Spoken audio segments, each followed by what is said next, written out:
Hello and welcome back on my YouTube channel. My name is Harpreet Singh and you are watching Commerce EduTech. Today I am going to deliver a new lecture from Plus One Business Studies and my topic is classification of business activities. ਅੱਜ ਆਪਾਂ ਇਸ ਦਾ second part discuss ਕਰਨਾ। First part that was trade and industry, ਉਹ ਆਪਾਂ already discuss ਕਰ ਚੁੱਕੇ ਕਿ trade ਕੀ ਹੁੰਦਾ ਹੈ ਤੇ ਇੰਡਸਟਰੀ ਕੀ ਹੁੰਦੀ ਹੈ। ਅੱਜ ਆਪਾਂ ਉਸ ਦਾ ਸੈਕੰਡ ਪਾਰਟ ਜਿਹੜਾ ਹੈ ਉਹ ਡਿਸਕਸ ਕਰਨਾ ਦੈਟ ਇਜ਼ ਕਾਮਰਸ, ਕਿ ਕਾਮਰਸ ਜਿਹੜੀ ਹੈ ਉਹ ਕੀ ਹੁੰਦੀ ਹੈ। ਸੋ ਸਟਾਰਟ ਕਰਦੇ ਹਾਂ ਆਪਾਂ ਅੱਜ ਦਾ ਟੌਪਿਕ ਆਪਣਾ। ਕਾਮਰਸ ਕੀ ਹੈ? ਦੇਖੋ, ਟ੍ਰੇਡ ਅਸੀਂ ਕੀਤਾ ਸੀ, ਇੰਡਸਟਰੀ ਆਪਾਂ ਕਰ ਲਈ। ਇਹ ਦੋਨੋਂ ਬਿਜ਼ਨਸ ਜਿਹੜੇ ਹੈ ਇਹ ਉਦੋਂ ਹੀ ਪੋਸੀਬਲ ਹੋ ਸਕਦੇ ਆ ਜਦੋਂ ਇਹ ਕੁਛ ਨਾ ਕੁਛ ਸਰਵਿਸਿਜ਼ ਜਿਹੜੀਆਂ ਨੇ ਅਡੋਪਟ ਕਰਕੇ ਚੱਲਦੇ ਆ। ਉਹ ਕਿਹੜੀਆਂ ਸਰਵਿਸਿਜ਼ ਆ ਜਿਹੜਾ ਤੋਂ ਬਿਨਾਂ ਬਿਜ਼ਨਸ ਜਿਹੜਾ ਵਰਕ ਨਹੀਂ ਕਰ ਸਕਦਾ। ਆਪਾਂ ਇੱਕ ਛੋਟੀ ਜਿਹੀ ਐਗਜ਼ਾਮਪਲ ਲੈਂਦੇ ਹਾਂ ਕਿ ਵਿਦਆਊਟ ਮਨੀ, ਜਿਸ ਨੂੰ ਅਸੀਂ ਕੈਪੀਟਲ ਕਹਿ ਦਿੱਤਾ ਕਿ ਉਹ ਪੈਸਾ ਜੋ ਬਿਜ਼ਨਸ ਦੇ ਵਿੱਚ ਇਨਵੈਸਟ ਕੀਤਾ ਗਿਆ ਉਹ ਕੈਪੀਟਲ ਹੈ। ਵਿਦਆਊਟ ਕੈਪੀਟਲ ਔਰ without finance business cannot run it's activities. Business ਆਪਣੀ ਐਕਟੀਵਿਟੀਜ਼ ਨੂੰ ਰਨ ਨਹੀਂ ਕਰ ਸਕਦਾ। ਸੋ ਉਹ ਜਿਹੜਾ ਫਾਈਨਾਂਸ ਹੈ ਉਹ ਕਿੱਥੋਂ ਆਊਗਾ? ਕੁਛ ਤਾਂ ਸਾਡੇ ਕੋਲ ਆਪਣਾ ਪਿਆ, ਲੇਕਿਨ ਬਿਜ਼ਨਸ 'ਚ ਥਰੂ ਆਊਟ ਲਾਈਫ ਅਸੀਂ ਆਪਣਾ ਪੈਸਾ ਕਿੰਨਾ ਕੁ ਹੋਊਗਾ ਜਿਹੜਾ ਅਸੀਂ ਉਸ 'ਚ ਲਗਾਈ ਜਾਵਾਂਗੇ। ਸੋ ਸਾਨੂੰ ਕਿਤੋਂ ਨਾ ਕਿਤੋਂ ਪੈਸਾ ਜਿਹੜਾ ਹੈ ਲੈਣਾ ਪਊਗਾ, ਬੈਂਕ ਤੋਂ ਲੋਨ ਲੈਣਾ ਪਊਗਾ। ਸੋ ਬੈਂਕ ਆਪਾਂ ਨੂੰ ਸਰਵਿਸ ਪ੍ਰੋਵਾਈਡ ਕਰਦੀ ਹੈ। ਇਸ ਤੋਂ ਬਿਨਾਂ ਅਸੀਂ ਇੱਕ ਇੰਪੋਰਟੈਂਟ ਸਰਵਿਸ ਦੀ ਗੱਲ ਕਰਦੇ ਹਾਂ ਦੈਟ ਇਜ਼ ਟਰਾਂਸਪੋਰਟੇਸ਼ਨ। ਟਰਾਂਸਪੋਰਟੇਸ਼ਨ ਤੋਂ ਬਿਨਾਂ ਨਾ ਸਾਡੇ ਕੋਲ ਰॉ ਮਟੀਰੀਅਲ ਅਵੇਲੇਬਲ ਹੋਊਗਾ, ਨਾ ਹੀ ਅਸੀਂ ਫਿਨਿਸ਼ਡ ਸਟਾਕ ਜਿਹੜਾ ਹੈ ਬਣਾ ਕੇ ਉਸ ਨੂੰ ਮਾਰਕੀਟ ਤੱਕ ਸਪਲਾਈ ਕਰ ਸਕਦੇ ਹਾਂ। ਇਹ ਦੋਨੋਂ ਸਾਡੇ ਕੋਲ ਕੁਝ ਐਸੀਆਂ ਸਰਵਿਸਿਜ਼ ਨੇ ਜਿਸ ਤੋਂ ਬਿਨਾਂ ਬਿਜ਼ਨਸ ਜਿਹੜਾ ਹੈ ਰਨ ਨਹੀਂ ਕਰ ਸਕਦਾ। ਸੋ ਸਾਡੇ ਕੋਲ ਕਾਮਰਸ ਦਾ ਮੀਨਿੰਗ ਕੀ ਹੈ? ਦੇਅਰ ਆਰ, ਇੱਥੋਂ ਹੀ ਅਸੀਂ ਇਹ ਟੌਪਿਕ ਜਿਹੜਾ ਹੈ ਆਪਣਾ ਸਟਾਰਟ ਕਰਿਆ ਕਿ ਦੇਅਰ ਆਰ ਨੰਬਰ ਆਫ ਹਿੰਡਰੈਂਸਿਸ। ਦੇਖੋ, ਹਿੰਡਰੈਂਸ ਦਾ ਮਤਲਬ ਹੁੰਦਾ ਰੁਕਾਵਟ। ਜਦੋਂ ਅਸੀਂ ਬਿਜ਼ਨਸ ਨੂੰ ਕਰਦੇ ਹਾਂ ਤਾਂ ਉਸ ਦੇ ਬਿਜ਼ਨਸ ਦਾ ਕੰਮ ਦੌਰਾਨ, ਉਹਦੀਆਂ ਐਕਟੀਵਿਟੀਜ਼ ਦੇ ਦੌਰਾਨ ਸਾਨੂੰ ਨੰਬਰ ਆਫ ਜਿਹੜੀਆਂ ਪ੍ਰੋਬਲਮਸ ਨੇ ਉਹਨਾਂ ਨੂੰ ਫੇਸ ਕਰਨੀਆਂ ਪੈਂਦੀਆਂ। In the transfer of goods from producer to consumer, ਉਹਦੇ ਵਿਚਕਾਰ ਸਾਨੂੰ ਕਈ ਰੁਕਾਵਟਾਂ ਆਉਂਦੀਆਂ। ਦ ਫੰਕਸ਼ਨਸ ਆਫ ਕਾਮਰਸ, ਜੋ ਕਾਮਰਸ ਦਾ ਫੰਕਸ਼ਨ ਹੈ ਉਹ ਹੈਲਪ ਕਰਦਾ ਇਸ ਬਿਜ਼ਨਸ ਦੀ to remove such kind of hindrances. ਇਸ ਨੂੰ ਰਿਮੂਵ ਕਰਨ ਦੇ ਵਿੱਚ ਜੋ ਕਾਮਰਸ ਹੈ ਇਹ ਸਾਡੀ ਹੈਲਪ ਕਰਦੀ ਹੈ। ਫਿਰ ਕਾਮਰਸ ਹੈ ਕੀ? ਫਿਰ ਅਸੀਂ ਬੋਲਦੇ ਹਾਂ commerce refers to all those activities which are necessary for bringing goods and services from one place to another place। ਔਰ ਵੀ ਕੈਨ ਸੇ ਕਿ ਪ੍ਰੋਡਿਊਸਰ ਤੋਂ ਲੈ ਕੇ ਇਹ ਗੁੱਡਸ ਨੂੰ ਕੰਜ਼ਿਊਮਰ ਤੱਕ ਪਹੁੰਚਾਉਣ ਦੇ ਲਈ ਜੋ ਵੀ ਐਕਟੀਵਿਟੀਜ਼ ਦੀ ਜ਼ਰੂਰਤ ਹੋਏਗੀ ਉਹ ਸਾਰੀਆਂ ਐਕਟੀਵਿਟੀਜ਼ ਨੂੰ ਹੀ ਕਾਮਰਸ ਕਿਹਾ ਜਾਂਦਾ ਹੈ।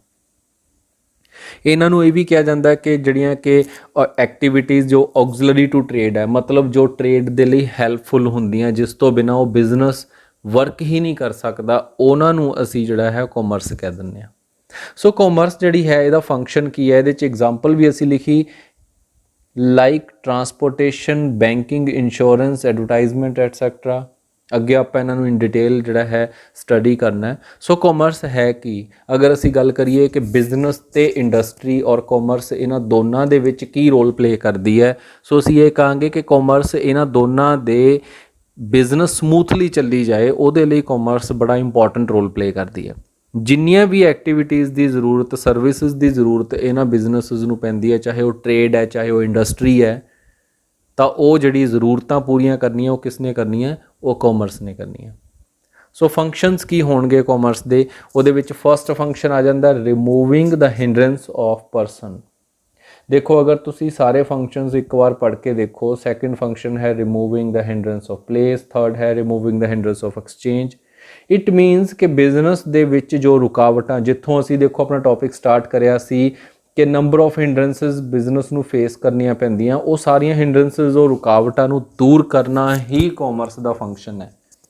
ਸੋ ਉਹ ਰੁਕਾਵਟਾਂ ਵਨ ਬਾਏ ਵਨ ਜਿਹੜੀ ਕਾਮਰਸ ਹੈ ਦੂਰ ਕਰਦੀ ਹੈ। ਫਸਟ ਕੀ ਹਿੰਡਰੈਂਸ, ਕੀ ਰੁਕਾਵਟ ਆਈ? ਪਰਸਨਸ ਦੀ। ਹੁਣ ਇੱਥੇ ਕਿਹੜੇ ਪਰਸਨਸ ਦੀ ਅਸੀਂ ਗੱਲ ਕਰਦੇ ਹਾਂ?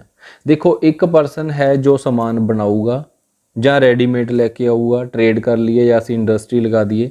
ਔਰ ਦੂਸਰਾ ਪਰਸਨ ਹੈ ਜੋ ਉਸ ਸਮਾਨ ਨੂੰ, ਉਸ ਗੁੱਡਸ ਨੂੰ ਕੰਜ਼ਿਊਮ ਕਰੂਗਾ, ਇਟ ਮੀਨਸ ਉਹ ਕੰਜ਼ਿਊਮਰ ਹੋਏਗਾ। ਇਹਨਾਂ ਦੋਨਾਂ ਪਰਸਨਸ ਦੀ ਜੋ ਰੁਕਾਵਟ ਹੈ ਉਹ ਕੀ ਰੁਕਾਵਟ ਹੈ ਕਿ ਸਮਾਨ ਜੋ ਪ੍ਰੋਡਿਊਸਰ ਹੈ ਉਹ ਇਹ ਕਹਿੰਦਾ ਹੈ ਕਿ ਮੇਰਾ ਸਮਾਨ ਕੰਜ਼ਿਊਮਰ ਤੱਕ ਪਹੁੰਚੇ ਕਿਵੇਂ, ਮਾਰਕੀਟ 'ਚ ਕਿਵੇਂ ਪਹੁੰਚੂਗਾ, ਔਰ ਜੋ ਕੰਜ਼ਿਊਮਰ ਹੈ ਉਸ ਨੂੰ ਇਹ ਉਡੀਕ ਰਹਿੰਦੀ ਹੈ ਕਿ ਪ੍ਰੋਡਿਊਸਰ ਸਮਾਨ ਤਿਆਰ ਕਰਕੇ ਮਾਰਕੀਟ 'ਚ ਅਵੇਲੇਬਲ ਕਦੋਂ ਕਰਵਾਊਗਾ। ਹੁਣ ਦੇਖੋ ਪੈਟਰੋਲ ਨਿਕਲ ਹੀ ਜਾਂਦਾ, ਅਸੀਂ ਸਮੁੰਦਰ 'ਚੋਂ ਕੱਢ ਰਹੇ ਹਾਂ, ਅਸੀਂ ਕਿਤੋਂ ਹੋਰ ਕੱਢ ਰਹੇ ਹਾਂ, ਪੈਟਰੋਲ ਨਿਕਲ ਰਿਹਾ ਔਰ ਕੰਜ਼ੰਪਸ਼ਨ ਕਿੱਥੇ ਹੋਣੀ ਹੈ, ਉਹ ਸਮੁੰਦਰ 'ਚ ਨਹੀਂ ਹੋਣੀ, ਉਹ ਸਾਡੇ ਏਰੀਏ ਦੇ ਵਿੱਚ ਕੰਜ਼ੰਪਸ਼ਨ ਹੋਣੀ ਹੈ ਜਿੱਥੇ ਸਾਡਾ ਰੈਜ਼ੀਡੈਂਸ ਹੈ। ਸੋ ਉੱਥੋਂ ਪੈਟਰੋਲ ਜਿਹੜਾ ਹੈ ਚੱਲ ਕੇ ਇੱਥੇ ਤੱਕ ਆਪਣੇ ਆਪ ਤਾਂ ਆਊਗਾ ਨਹੀਂ, ਨਾ ਹੀ ਐਡੀ ਲੰਬੀ ਕੋਈ ਪਾਈਪਲਾਈਨ ਵਿਛਾਈ ਜਾ ਸਕਦੀ ਹੈ। ਸੋ ਕੀ ਹੋਊਗਾ, with the help of transportation, ਟਰੱਕਾਂ ਦੇ ਵਿੱਚ ਉਹ ਸਮਾਨ ਜਿਹੜਾ ਹੈ ਪਿੱਛੇ ਡਰਮ ਬਣਾ ਕੇ ਉਹਨਾਂ ਦੇ ਵਿੱਚ ਭਰ ਕੇ ਪੈਟਰੋਲ ਦੇ ਸਪੈਸ਼ਲ ਜੋ ਟੈਂਕਰਸ ਆਉਂਦੇ ਆ ਉਹਨਾਂ ਦੇ ਥਰੂ ਉਹ ਪੈਟਰੋਲ ਜਿਹੜਾ ਹੈ ਕੰਜ਼ੰਪਸ਼ਨ ਪਲੇਸ ਤੱਕ ਲੈ ਕੇ ਆਇਆ ਜਾਂਦਾ ਹੈ। ਔਰ ਉਸ ਨੂੰ ਲਿਆਉਣ ਵਾਲੇ ਜੋ ਪਰਸਨਸ ਨੇ ਉਹ ਉੱਥੇ ਇੱਕ ਰੋਲ ਪਲੇ ਕਰਦੇ ਆ ਜੋ ਕਿ ਇਹ ਪਰਸਨਸ ਦੀ ਰੁਕਾਵਟ ਨੂੰ ਦੂਰ ਕਰਦੇ ਆ। ਉਹ ਕਿਹੜੇ ਪਰਸਨਸ ਨੇ, ਜਾਂ ਤਾਂ ਉਹ ਵਿਚਕਾਰ ਇੰਡਸਟਰੀਜ਼ ਨੇ ਜਿਹੜੀਆਂ ਕਿ ਉੱਥੋਂ ਤੇਲ ਨੂੰ ਪਰਚੇਜ਼ ਕਰਦੀਆਂ ਜਿਹੜੇ ਕਿ ਹੋਲਸੇਲਰ ਹੈ, ਔਰ ਉਹ ਜਿਹੜੇ ਹੈ ਅੱਗੇ ਰਿਟੇਲਰਸ ਤੱਕ ਪਹੁੰਚਾਉਂਦੇ ਆ ਜਿਹੜੇ ਕਿ ਪੈਟਰੋਲ ਪੰਪ ਨੇ।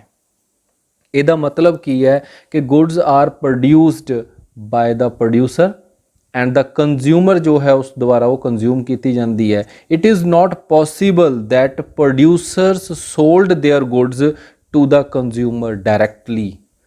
ਇਹ ਪੋਸੀਬਲ ਨਹੀਂ ਹੈ। ਹੁਣ ਦੇਖੋ ਪ੍ਰੋਡਿਊਸਰ ਅਗਰ ਆਪਣਾ ਸਮਾਨ ਆਪ ਹੀ ਵੇਚਣ ਤੁਰਿਆ ਹੋਊਗਾ ਤਾਂ ਫਿਰ ਉਹ ਆਪਣੇ ਬਿਜ਼ਨਸ ਦੇ ਉੱਪਰ ਕੰਸੈਂਟਰੇਟ ਨਹੀਂ ਕਰ ਪਾਊਗਾ, ਉਹਦੀਆਂ ਐਕਟੀਵਿਟੀਜ਼ ਜਿਹੜੀਆਂ ਨੇ ਉਹ ਜ਼ਿਆਦਾ ਵੱਧ ਜਾਣਗੀਆਂ। ਔਰ ਨਾ ਹੀ ਜਿਹੜਾ ਪ੍ਰੋਡਿਊਸਰ ਹੈ, ਸੇ ਫॉर एग्जांपल ਕਿ ਪ੍ਰੋਡਿਊਸਰ ਇੱਕ ਜਗ੍ਹਾ ਦੇ ਉੱਪਰ ਸਮਾਨ ਨੂੰ ਪ੍ਰੋਡਿਊਸ ਕਰ ਰਿਹਾ, ਉਹ ਸਾਰੇ ਇੰਡੀਆ ਲੈਵਲ ਦੇ ਉੱਪਰ ਉਸ ਨੂੰ ਕਿਵੇਂ ਡਿਸਟ੍ਰੀਬਿਊਟ ਕਰਕੇ ਆਊਗਾ, ਕਿਵੇਂ ਉਸ ਨੂੰ ਸੇਲ ਆਊਟ ਕਰਕੇ ਆਊਗਾ। ਸੋ ਇੱਥੇ ਕੀ ਹੈ, ਕਾਮਰਸ ਹੈਲਪ ਕਰਦੀ ਹੈ to create a link between them through the chain of traders. Traders ਇੱਥੇ ਪੈਦਾ ਹੁੰਦੇ ਆ ਜਿਸ ਨੂੰ ਅਸੀਂ ਹੋਲਸੇਲਰ, ਰਿਟੇਲਰਸ ਐਂਡ ਏਜੰਟਸ ਕਹਿ ਦਿੰਦੇ ਆ। ਇਹ ਵੀ ਕਾਮਰਸ ਦਾ ਇੱਕ ਹਿੱਸਾ ਹੈ ਕਿਉਂਕਿ ਇਹ ਵੀ ਕੀ ਕਰਦੇ ਆ, ਸਰਵਿਸ ਪ੍ਰੋਵਾਈਡ ਕਰਦੇ ਆ। ਕਿਸ ਨੂੰ? ਇੰਡਸਟਰੀ ਨੂੰ ਔਰ ਕੰਜ਼ਿਊਮਰ ਨੂੰ। ਕਿਹੜੀ ਸਰਵਿਸ ਪ੍ਰੋਵਾਈਡ ਕਰਨੀ ਹੈ ਕਿ ਇੱਕ ਪਾਸਿਓਂ ਬਲਕ ਦੇ ਵਿੱਚ ਸਮਾਨ ਉਠਾ ਲੈਣਾ ਔਰ ਕੰਜ਼ਿਊਮਰ ਨੂੰ ਉਹ ਸਮਾਨ ਜਿਹੜਾ ਹੈ ਅਸੀਂ ਪ੍ਰੋਵਾਈਡ ਕਰ ਦੇਣਾ। ਇਹ ਸਰਵਿਸ ਪ੍ਰੋਵਾਈਡ ਕਰਦੇ ਆ। ਇਹਨਾਂ ਨੂੰ ਵਿਚਕਾਰ ਤੋਂ ਕੀ ਮਿਲਦਾ, ਜਿਹੜਾ ਪ੍ਰਾਈਸ ਇਸ ਨੇ ਪ੍ਰੋਡਿਊਸਰ ਨੂੰ ਪੇ ਕਰਨਾ ਉਸ ਤੋਂ ਹਾਇਰ ਪ੍ਰਾਈਸ ਦੇ ਉੱਪਰ ਇਸਨੇ ਕੰਜ਼ਿਊਮਰ ਨੂੰ ਸਮਾਨ ਜਿਹੜਾ ਹੈ ਵੇਚਣਾ ਹੈ, ਤਾਂ ਉਹ ਡਿਫਰੈਂਸ ਜਿਹੜਾ ਹੋਊਗਾ ਇਨ ਦਾ ਪ੍ਰਾਈਸ, ਉਹੀ ਇਹਨਾਂ ਦਾ ਇੱਥੇ ਪ੍ਰੋਫਿਟ ਮਾਰਜਨ ਹੋਏਗਾ। ਕਲੀਅਰ। ਸੋ ਕਾਮਰਸ ਜਿਹੜੀ ਹੈ ਇੱਥੇ ਪਰਸਨਸ ਦੀ ਰੁਕਾਵਟ ਨੂੰ ਵੀ ਦੂਰ ਕਰਦੀ ਹੈ। ਉਹ ਕਿਹੜੇ ਪਰਸਨਸ ਹੈ? ਇੰਡਸਟਰੀ ਹੈ ਮਤਲਬ ਪ੍ਰੋਡਿਊਸਰ ਹੈ, ਤੇ ਦੂਸਰਾ ਪਰਸਨ ਕੌਣ ਹੈ? ਕੰਜ਼ਿਊਮਰ। ਦੋਨਾਂ ਦੀ ਰੁਕਾਵਟ ਨੂੰ ਕਿਵੇਂ ਦੂਰ ਕਰੂਗੀ? With the help of chain of traders. ਉਹ ਚੇਨ ਆਫ ਟ੍ਰੇਡਰਸ ਇਹਨੇ ਕ੍ਰੀਏਟ ਕਰਨੇ ਆ, ਹੋਲਸੇਲਰ, ਰਿਟੇਲਰਸ, ਏਜੰਟ, ਤੇ ਉਹ ਜਿਹੜਾ ਹੈ ਸਮਾਨ ਅਵੇਲੇਬਲ ਕਰਾਉਂਦੇ ਆ ਕੰਜ਼ਿਊਮਰ ਤੱਕ। ਠੀਕ ਹੈ ਜੀ। ਨੈਕਸਟ ਪੁਆਇੰਟ ਹੈ removing the hindrance of place. ਹੁਣ ਦੇਖੋ ਪਲੇਸ ਇੱਥੇ ਕੀ ਆਈ ਕਿ ਇੱਕ ਜਗ੍ਹਾ ਤੇ ਸਮਾਨ ਬਣ ਰਿਹਾ ਲੇਕਿਨ ਉਹ ਕੰਜ਼ਿਊਮ ਕਿੱਥੇ ਹੋ ਰਿਹਾ? ਦੂਸਰੀ ਜਗ੍ਹਾ ਤੇ ਜਾ ਕੇ। ਦੇਸ਼ ਦੇ ਇੱਕ ਕੋਨੇ ਦੇ ਵਿੱਚ ਸਮਾਨ ਬਣ ਰਿਹਾ ਹੋਊਗਾ ਲੇਕਿਨ ਉਹ ਪੂਰੇ ਦੇਸ਼ ਵਿੱਚ ਸਮਾਨ ਜਿਹੜਾ ਹੈ ਯੂਜ਼ ਹੋ ਰਿਹਾ। ਸੋ ਇਸ ਕਰਕੇ ਅਸੀਂ ਕੀ ਕਰਨਾ, ਉਸ ਨੂੰ ਮੇਕ ਅਵੇਲੇਬਲ ਕਰਨਾ ਹੈ every corner of country. Country ਦੇ ਹਰ ਇੱਕ ਕਾਰਨਰ ਤੇ ਉਹ ਸਮਾਨ ਨੂੰ ਅਵੇਲੇਬਲ ਕਰਨਾ। ਲੇਕਿਨ ਕਿਵੇਂ ਹੋਊਗਾ ਫਿਰ ਉਹ? Goods are consumed at various corners of country but produced at limited place. ਹਰ ਜਗ੍ਹਾ ਤੇ ਉਸ ਨੂੰ ਅਸੀਂ ਪ੍ਰੋਡਿਊਸ ਨਹੀਂ ਕਰ ਸਕਦੇ, ਬਹੁਤ ਜ਼ਿਆਦਾ ਖਰਚਾ ਆਉਂਦਾ ਪ੍ਰੋਡਕਸ਼ਨ ਦਾ। ਸੋ ਇਸ ਕਰਕੇ ਕੀ ਹੋਊਗਾ, ਉਸ ਨੂੰ ਅਸੀਂ ਪ੍ਰੋਡਿਊਸ ਇੱਕ ਜਗ੍ਹਾ ਦੇ ਉੱਪਰ ਕਰਦੇ ਹਾਂ ਲੇਕਿਨ ਕੰਟਰੀ ਦੇ ਅਲੱਗ-ਅਲੱਗ ਜਗ੍ਹਾ ਦੇ ਉੱਪਰ ਉਹ ਸਮਾਨ ਜਿਹੜਾ ਹੈ ਸਾਡਾ ਕੰਜ਼ਿਊਮ ਹੋ ਰਿਹਾ। ਸੋ ਇਹ ਪ੍ਰੋਬਲਮ ਕਿ ਅਸੀਂ ਉੱਥੇ ਤੱਕ ਸਮਾਨ ਨੂੰ ਕਿਵੇਂ ਪਹੁੰਚਾਈਏ। ਕੀ ਹੋਊਗਾ? Transport segment of commerce help in removing the hindrance of place by delivering the goods at needed place. ਉਹ ਸਮਾਨ ਜਿਹੜਾ ਹੈ ਉਸ ਨੂੰ ਉਸ ਦੀ ਜ਼ਰੂਰਤ ਪਲੇਸ ਤੱਕ, ਜਿੱਥੇ ਉਸ ਦੀ ਕੰਜ਼ੰਪਸ਼ਨ ਪਲੇਸ ਹੋਏਗੀ ਉੱਥੇ ਤੱਕ ਉਸ ਨੂੰ ਪਹੁੰਚਾਉਣ ਦੇ ਲਈ ਜਿਹੜਾ ਹੈ ਟਰਾਂਸਪੋਰਟੇਸ਼ਨ ਸੈਗਮੈਂਟ ਜੋ ਹੈ ਕਾਮਰਸ ਦਾ, ਇਹ ਹੈਲਪ ਕਰਦਾ ਹੈ। ਕਲੀਅਰ। ਥਰਡ ਹੈ ਸਾਡਾ point removing the hindrance of exchange. ਹੁਣ ਗੁੱਡਸ ਨੂੰ ਐਕਸਚੇਂਜ ਕਿਵੇਂ ਕੀਤਾ ਜਾਂਦਾ? ਦੇਖੋ ਐਕਸਚੇਂਜ ਦਾ ਕੀ ਮਤਲਬ ਹੈ? ਸੇਲ ਐਂਡ ਐਕਸਚੇਂਜ ਦੋ ਵਰਡ ਯੂਜ਼ ਕੀਤੇ ਜਾਂਦੇ ਆ, ਇੰਟਰਚੇਂਜੇਬਲੀ ਹੁੰਦੇ ਆ ਵਰਡ ਇਹ, ਜਾਂ ਤੁਸੀਂ ਉਹ ਵਰਡ ਯੂਜ਼ ਕਰ ਸਕਦੇ ਹੋ। ਦੇਖੋ ਬੁੱਕ ਵੀ ਆਪਾਂ ਨਵੀਂ ਪਰਚੇਜ਼ ਕਰਕੇ ਆਉਂਦੇ ਹਾਂ ਤਾਂ ਅਸੀਂ ਉਹਨੂੰ ਐਕਸਚੇਂਜ ਕਰਕੇ ਆਉਂਦੇ ਹਾਂ। ਕਾਹਦੇ ਨਾਲ? ਮਨੀ ਦੇ ਨਾਲ। ਅਸੀਂ ਕੀ ਦੇ ਕੇ ਆਉਂਦੇ ਹਾਂ ਬੁੱਕ ਸੈਲਰਸ ਨੂੰ? ਮਨੀ। ਉਹਦੇ ਬਦਲੇ 'ਚ ਉਸ ਤੋਂ ਕੀ ਲੈ ਕੇ ਆਉਂਦੇ ਹਾਂ? ਬੁੱਕ। ਹੁਣ ਦੇਖੋ ਪੁਰਾਣੇ ਟਾਈਮ ਦੇ ਵਿੱਚ ਜਿਸ ਨੂੰ ਅਸੀਂ ਬਾਰਟਰ ਸਿਸਟਮ ਕਹਿ ਦਿੱਤਾ, ਬਾਰਟਰ ਸਿਸਟਮ ਦੇ ਵਿੱਚ ਕੀ ਹੁੰਦਾ ਸੀ ਕਿ ਆਪਣਾ ਪੁਰਾਣਾ ਸਮਾਨ ਕੁਛ ਨਾ ਕੁਛ ਦੇ ਦੇਣਾ, ਉੱਥੋਂ ਕੁਛ ਹੋਰ ਲੈ ਆਉਣਾ। मतलब लोग की कर ਦਿੰਦੇ ਸੀ, कणक गेहूं वगैरह ਉੱਥੇ प्रोवाइड कर ਦਿੰਦੇ ਸੈਲਰ ਨੂੰ ਜਾ ਕੇ, ਔਰ ਉੱਥੋਂ ਆਪਣੀ ਜ਼ਰੂਰਤ ਦੀ ਚੀਜ਼ ਜਿਹੜੀ ਹੈ ਬਾਏ ਕਰ ਲੈਂਦੇ। ਇਹਨੂੰ ਅਸੀਂ ਕਹਿੰਦੇ ਬਾਰਟਰ ਸਿਸਟਮ, ਜਿੱਥੇ ਅਸੀਂ ਐਕਸਚੇਂਜ ਆਫ ਕੋਮੋਡਿਟੀਜ਼ ਕਰ ਦਿੰਦੇ ਸੀ, ਇੱਕ ਕੋਮੋਡਿਟੀ ਨਾਲ ਦੂਜੀ ਕੋਮੋਡਿਟੀ ਨੂੰ ਐਕਸਚੇਂਜ ਕਰ ਲਿਆ। ਸੋ ਇੱਥੇ ਮਨੀ ਜਿਹੜੀ ਹੈ ਉਹ ਕੀ ਹੈ, ਸਾਧਨ ਹੈ ਕਿਸ ਚੀਜ਼ ਦਾ, ਐਕਸਚੇਂਜ ਕਰਨ ਦਾ, ਕਿ ਅਸੀਂ ਸਮਾਨ ਜਿਹੜਾ ਹੈ ਉਹ ਐਕਸਚੇਂਜ ਕਰਨਾ ਹੈ ਵਿਦ ਮਨੀ। ਸੋ ਮਨੀ ਸਾਡੇ ਕੋਲ ਇੱਥੇ ਕੀ ਹੈ, ਇੱਕ ਹਿੰਡਰੈਂਸ ਆਫ ਐਕਸਚੇਂਜ ਹੈ। ਮਨੀ ਦੀ ਜਿਹੜੀ ਪ੍ਰੋਬਲਮ ਹੈ ਉਸ ਨੂੰ ਕੌਣ ਪੂਰਾ ਕਰੂਗਾ? Goods and services are exchanged with the help of money. ਦੇਖੋ ਇੱਥੇ ਪੈਸਾ ਸਾਡੇ ਲਈ ਮੇਨ ਜਿਹੜਾ ਸਾਧਨ ਬਣ ਜਾਂਦਾ ਹੈ। ਸੋ ਬੈਂਕਿੰਗ ਸੈਗਮੈਂਟ ਜਿਹੜਾ ਹੈ ਕਾਮਰਸ ਦਾ, ਇਹ ਹੈਲਪ ਕਰਦਾ ਹੈ to remove the hindrance of exchange by providing credit facility to the producer and to the buyer also. देखो क्रेडिट फैसिलिटी की है कि असी उधार की फैसिलिटी प्रोवाइड करनी है कि दोनों जाने है जोड़े बैंक इन्होंने दोनों को उधार दे दिंदा, मतलब कि लोन प्रोवाइड करता, मतलब कि फाइनैशियल सपोर्ट जी है वो प्रोवाइड करता। हुण जिस तो असी कह दें कि असी कोई चीज़ जी है किश्तां ते लै ली, फाइनांस करवा ली, ये की है, ये कौन फैसिलिटी प्रोवाइड कर रहा है? बैंक कर रहा है। और अगर बैंकर ये फैसिलिटी प्रोवाइड नहीं करूँगा तो जो मीडियोकर है, जो अजकल एक आम पर्सन भी सोच रहा है कि मैं कार बाय कर ਲਾਂ जिसकी कि सैलरी या जिसके कोल फाइनैशियल सपोर्ट इन्नी नहीं कि वो कार ਨੂੰ अफोर्ड कर सके, बट वो फिर भी कार बाय कर रहा है। किवें कर रहा वो फाइनांस करवाते हैं, इंस्टॉलमेंट्स के उपर करते हैं। अगर बैंकिंग सिस्टम ही विचों हटा दिता जाए तो क्या उन्नियां ही कारां सेल आउट होणगियां? क्या उन्ने ही मीडियोकर जिहड़े है सैक्शन है वो उन्नियां ही कारां परचेज कर पाएगा? ये पॉसिबल नहीं हो सकता। सो इस करके जो फाइनैशियल सिस्टम है, जो फाइनैशियल स्ट्रक्चर है, जो फाइनैशियल सपोर्ट है, ये प्रोवाइड करता है साडा banking segment of commerce. So third point सी साडा कि removing the hindrance of exchange with the help of banking. Next point है removing the hindrance of time. देखो टाइम का इत्थे की रोल है। Some goods are produced in a particular season। कुछ चीज़ां जो ਹੁੰਦੀਆਂ एक particular season ਦੇ ਵਿੱਚ ਹੀ produce ਕੀਤੀ ਜਾ ਸਕਦੀ ਹੈ। ਹੁਣ ਜਿਵੇਂ ਕਿ ਐਗਰੀਕਲਚਰ ਦੀ produce ਹੈ, ਐਗਰੀਕਲਚਰ ਪ੍ਰੋਡਕਸ਼ਨ ਜੋ ਹੈ ਇੱਕ particular season ਦੇ ਵਿੱਚ ਆਉਂਦੀ ਹੈ, ਔਰ ਉਹ ਸੀਜ਼ਨ ਤੋਂ ਬਾਅਦ ਫਿਰ ਉਹ ਪ੍ਰੋਡਕਸ਼ਨ ਸਾਨੂੰ ਨਹੀਂ ਮਿਲ ਸਕਦੀ। ਲਾਈਕ ਪੋਟੈਟੋ, ਆਲੂ ਹੁੰਦੇ ਆ, ਲਾਈਕ ਕਣਕ, ਵੀਟ ਸਾਨੂੰ ਮਿਲਦੀ ਹੈ, ਇਹ ਇੱਕ particular season ਦੇ ਵਿੱਚ ਆਉਂਦੀ ਹੈ। उस तो बाद की हुंदा है, वो सीजन खत्म, लेकिन इसनूं consume throughout the year किया जाता है। सो ये की यह जिहा सिस्टम है, किहड़ी यह जी सर्विस है जो कि इस ऑफ सीजन दे विच भी उसकी अवेलेबिलिटी मार्केट दे विच रुकण नहीं दिंदी, टुटण नहीं दिंदी। हुण देखो पेट्रोल आपां नूं की लगदा कि रोज़ निकली जांदा होऊगा, रोज़ साडे कोल अवेलेबल हुंदा जाऊगा? नहीं, उहनूं किते ना किते की कीता जांदा है, स्टोर कीता जांदा है, जिहदी हैल्प दे नाल की है उस नूं मार्केट दे विच कंटिन्यूटी दे नाल अवेलेबल करवाया जांदा है। हुण इत्थे की आ जांदा साडे कोल कि goods are produced in a particular season but are consumed throughout the year.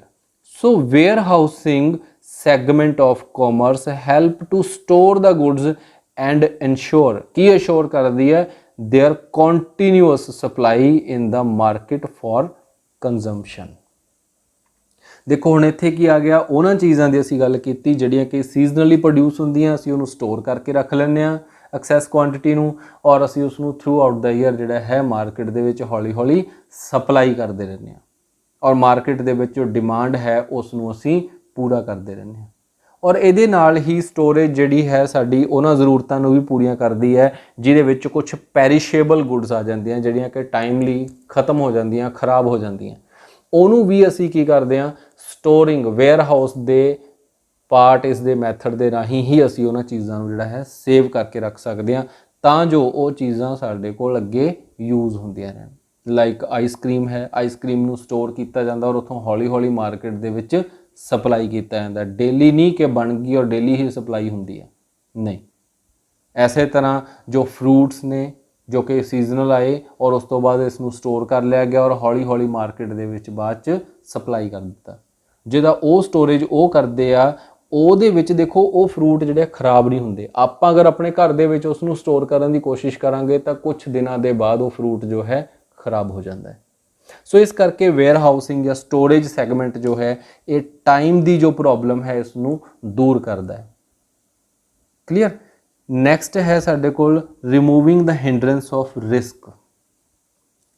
ਹੁਣ ਰਿਸਕ ਕਾਮਰਸ ਜੋ ਹੈ ਇਹ ਰਿਸਕ ਦੀ ਪ੍ਰੋਬਲਮ ਨੂੰ ਵੀ ਰਿਮੂਵ ਕਰਦੀ ਹੈ, ਦੂਰ ਕਰਦੀ ਹੈ।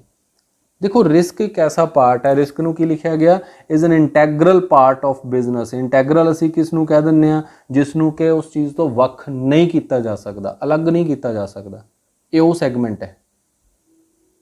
ਹੁਣ ਇੱਥੇ ਕੀ ਆ, ਨੰਬਰ ਆਫ ਅਨਸਰਟਨਿਟੀਜ਼ ਹੈਗੀਆਂ ਜੋ ਬਿਜ਼ਨਸ ਦੇ ਨਾਲ ਅਟੈਚ ਹੋਈਆਂ, ਬਿਜ਼ਨਸ ਦੀ ਐਕਟੀਵਿਟੀ ਦੇ ਨਾਲ ਅਟੈਚ ਹੋਈਆਂ। ਕੁਝ ਰਿਸਕ ਜਿਹੜੇ ਹੈ ਨੈਚੁਰਲ ਹੈ, ਕੁਝ ਨੈਚੁਰਲ ਨਹੀਂ ਹੈ। ਨੈਚੁਰਲ ਰਿਸਕ ਕਿਹੜੇ ਹੁੰਦੇ ਆ, ਜਿਹੜੇ ਕਿ ਆਪਾਂ ਇਹ ਕਹਿ ਸਕਦੇ ਹਾਂ ਨਾਰਮਲ ਰਿਸਕ ਨੇ, ਜਿਹੜੇ ਕਿ ਆਪਾਂ ਨੂੰ ਮਾਰਕੀਟ ਦੇ ਵਿੱਚ ਹੋਣੇ ਹੀ ਹੁੰਦੇ ਆ। ਲਾਈਕ ਮਾਰਕੀਟ ਡਿਮਾਂਡ ਡਿੱਗ ਜਾਂਦੀ ਹੈ, ਗਵਰਨਮੈਂਟ ਪਾਲਿਸੀਜ਼ ਚੇਂਜ ਆ ਜਾਂਦੀਆਂ। ਲੇਕਿਨ ਕੁਝ ਅਬਨੋਰਮਲ ਹੁੰਦੇ ਆ ਜਿਹੜੇ ਕਿ ਸਾਡੀ ਗਲਤੀ ਨਾਲ ਹੋ ਜਾਂਦੇ ਆ, ਔਰ ਉਹ ਸਾਨੂੰ ਕੀ ਹੈ, ਜਿਹੜੇ ਸਾਡੀ ਗਲਤੀ ਨਾਲ ਹੁੰਦਾ, ਲਾਈਕ ਥੈਫਟ, ਅੱਗ ਲੱਗ ਗਈ, ਚੋਰੀ ਹੋ ਗਈ।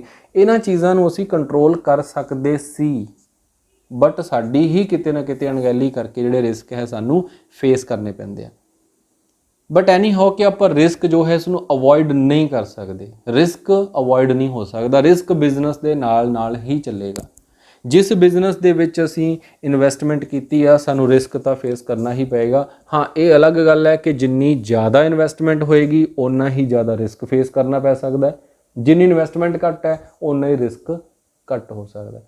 ਦੇਖੋ ਆਪਾਂ ਇੱਕ ਪਹਿਲਾਂ ਪਾਰਟ ਕੀਤਾ ਸੀ ਬਿਜ਼ਨਸ, ਇੰਪਲੋਇਮੈਂਟ ਤੇ ਪ੍ਰੋਫੈਸ਼ਨ। ਅਸੀਂ ਉੱਥੇ ਕੀ ਦੇਖਿਆ ਸੀ ਕਿ ਬਿਜ਼ਨਸ ਦੇ ਵਿੱਚ ਰਿਸਕ ਹੈ ਕਿਉਂਕਿ ਬਿਜ਼ਨਸ 'ਚ ਇਨਵੈਸਟਮੈਂਟ ਜ਼ਿਆਦਾ ਸੀ।